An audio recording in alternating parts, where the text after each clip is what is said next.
Okay, so I'm going to say something very quickly about the track record. Watch how fast I go through this. This is because it's in the sheet that you'll be able to get if you want to study it, ask questions, etc.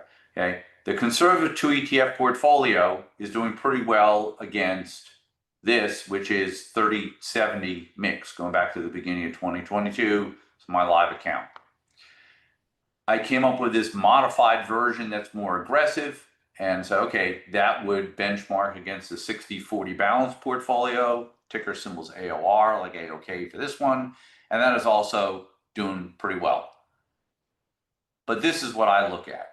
I look at standard deviation, okay? I look at the standard deviation of 3, which is like 5-year treasuries or something, okay? And as I see it, if I am, regardless of what the market is doing, if you want to take 15% standard deviation on, and this is probably a little low for the S&P, usually in the 17, 18 area, okay? Yeah, you can get those returns. You might get these returns without this, but I'm not budging on this. And the moderate strategy at a 9 standard deviation is 60% of what the market is. And look at what else can happen. And again, I'm not pointing to this as, great, this is great, you should buy it. Okay, that's not what we're doing here.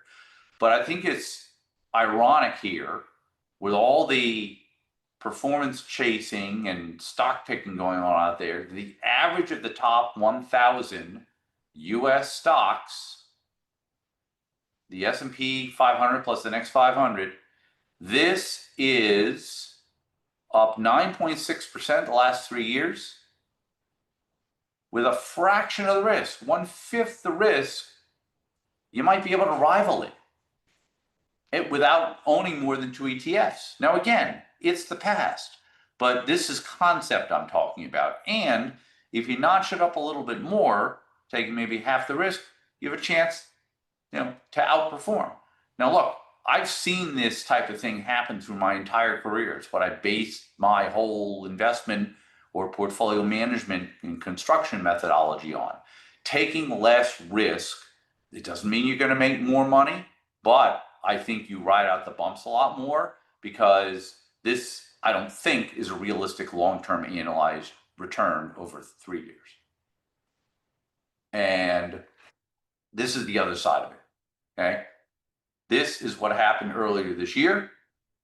The purple line was the 2 ETF portfolio and all that other stuff that supposedly is risk averse. Yeah, it was. It was down 10% instead of 20. This is just a latest example of what, there are plenty of services that can get you this and get you the huge returns and all that stuff. Here, we're not about what returns we can get you. We're about teaching you how to get the returns that you want yourself. And first, you have to understand what that means. That's the philosophy and the process and the strategy before you get to the tactics. In my old life, this is actually mostly audited history, but I decided that I wanted to take on what I thought would be a very poor 10-year period for bonds. Turned out to be pretty accurate, but basically created a bond alternative. And this is the main strategy that I ran for virtually the entire time in Sun Garden when it was an advisory firm. Of course, now it's a research firm. So, to the extent that there's a track record, there is.